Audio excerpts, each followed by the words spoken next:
If you're like most people, you're probably asking yourself what a witch hunt is. A general definition of a witch hunt is a situation in which someone or something is attacked under a mob mentality, with the attacks being based on doubtful premises. People involved in witch hunts take suspicion and paranoia to a new level. Taken into a historical context, a witch hunt is when people accused of witchcraft are persecuted, even if there is no evidence showing their involvement in these acts. Trials are commonly seen in situations where there is no concrete evidence to prove the guilt or even just the involvement in a crime of an individual. This is when people tend to seek for different ways to manipulate the law or other people in order to incriminate an individual and show him or her as part of a crime. The result of this is an inconclusive trial in which the final decision is unjust.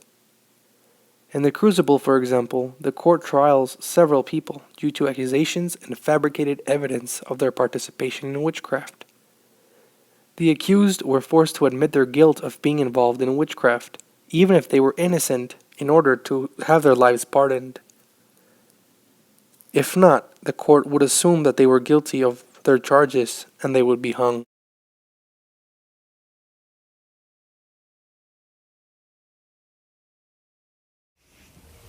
Witch hunts during the time frame of the Crucible happened due to the strictness of the town in Salem, one of the Protestant communities that was run under a theocracy in the Massachusetts Bay Area. This form of government turned all the Protestant beliefs into laws that were severely punished if broken. People worked most of their time and weren't allowed to participate in any type of entertainment. Such strictness caused people to try to go behind the back of the law to do what in the community was unlawful. For instance, in the Crucible, girls were found dancing in the forest, some doing so naked. The people's radical beliefs moved them to think of witchcraft as the only explanation to these acts. These girls then, upon being accused of witchcraft, would blame many more people of being part of the same crimes. And so, the witch hunts would begin. Many people were accused of different kinds of witchcraft, causing mass hysteria in the town. All these people were prosecuted by the accusations the girls made in order to pass the guilt on to someone else. These prosecutions went far enough to court, where the accused were unjustly tried, and as many as 19 people were hanged consequently, all without any evidence of witchcraft taking place in their lives, basing their trials only on the accusations that other people had made about them, either as a form of vengeance for unsolved issues or simply to pass the guilt of the crime to someone else in order to be safe from conviction of their own crimes. Nowadays, a similar phenomenon still takes place in our society. This is witch hunt, a modern kind of witch hunt. A clear example of this is racial profiling. This includes suspicion of an individual based on their religion or on their race. Nowadays, many law enforcers or police officers associate individuals with a specific religion or a specific race with crime. Racial profiling takes a big part in our society. There have been many cases where racial profiling has come to be harmful to suspicious individuals. In many cases, there has been aggression by officers. This happens because the individual they assume suspicious, somehow related to crime, is not cooperating. For example, when police officers pull over black people who are driving and they ask for their license without any warrants. In some cases, officers have pulled over Muslims or African Americans and they have tried arresting them for them not cooperating with them. And they even respond with violence. This should stop. It is only harmful for our society, and this is a violation to our people's rights. By stopping this, well, it is important for us to know our rights, because by knowing our rights, we can defend ourselves in a non-violent way.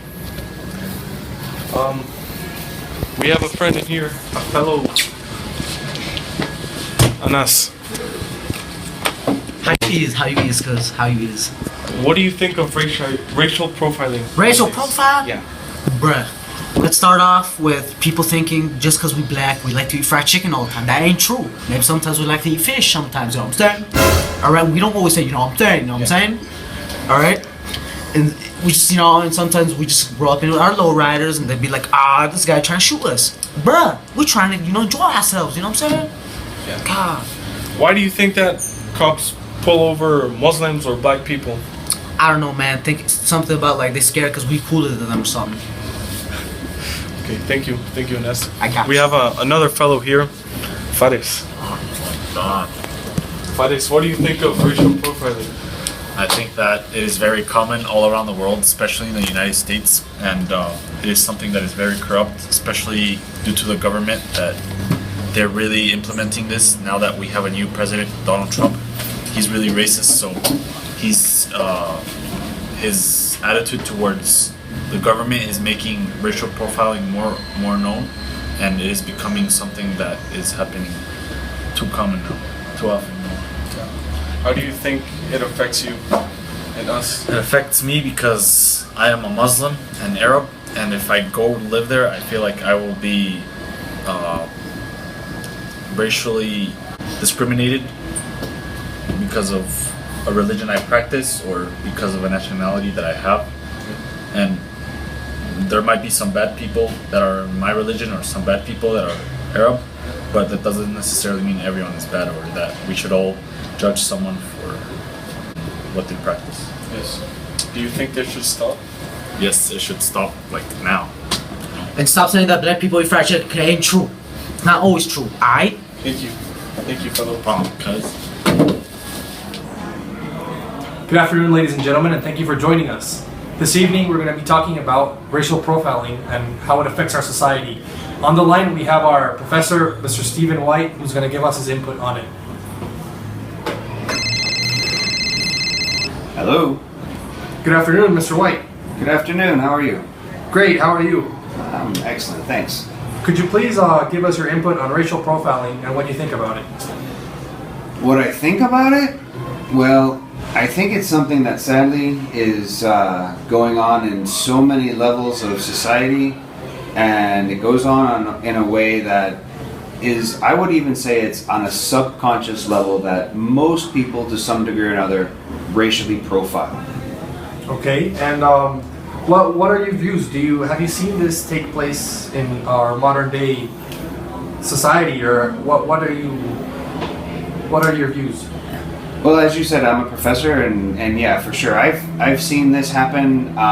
Both, sadly, I'll admit, I have actually had to overcome this in my own life because you grow up with stereotypes and ideas, and a new student walks in, and if they happen to be speaking a certain way or of a certain color, you tend to have expectations of them, and sometimes they exceed those or actually fall below them, and yeah, you tend to racially profile, and so you have to overcome that because you're more often than not surprised. But I've seen it professionally, personally, friends of color who've gone to look for housing, and real estate agents will send them to completely different sections of the city as to their co-workers who have similar backgrounds, similar income, simply because they're a different color. Same with how people dress. Sadly, current day and age with Muslims, for example, as soon as people see a Muslim, they get a little bit more nervous than they used to. Right. And in your honest opinion, do you think that you tend to grade students fairly based on their knowledge instead of based on their race or ethnicity? I do my best, I have to say. I'm not perfect, but when it's a blind, and I've done this before, I've done experiments where I've had students submit things without names on them, with just a number, to see if in fact my grading system is fair, and patting myself on the back and my staff on the back. we tend to be pretty close, depending on whether we know the name or not. But we have noticed in other experiments where sometimes people see a name and automatically grades change, just based on who that student is, their religion, their race, whatever. Perfect. Thank you for your input on that, and we'll talk to you later. You're very welcome. Anytime. Have a great day. Thank you. You too.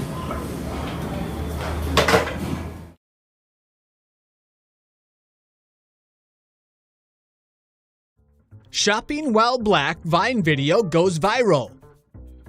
Rashid Polo is an overnight celebrity whose recent Vine videos are shedding light on a sensitive topic, shopping while black. She's been following me around the store the whole time. There she goes, she thinks I'm stealing. While shopping at a convenience store back in February, Polo noticed a pattern developing. No matter where he went in the store, a suspicious attendant always seemed to follow. As she busied herself with random tasks, she cast vilifying stares at Polo, who eventually had enough. He whipped out his cell phone and began recording. She think I'm stealing. She think I'm stealing, look. If you're saying to yourself right now that racial shopping discrimination doesn't exist, chances are you're a white person. Barney's New York, to give just one example, has repeatedly been accused of mistreating black customers. In the case of 19-year-old Trayon Christian, undercover police officers arrested him when he walked out of Barney's with a $350 belt, despite having shown them proof of purchase. Heck, even Oprah can't avoid racial profiling. Last year, a Swiss clerk refused to show the media mogul a handbag, saying it would cost too much. Polo's second shopping while black Vine video has garnered 14 million loops in a little over a week. He's attracted more than 15,000 followers so far. What do you think? Was race or age a factor in the employee's awkward surveillance of the teenage shopper? Leave your thoughts in the comments. Around the store the whole time. There she goes, she think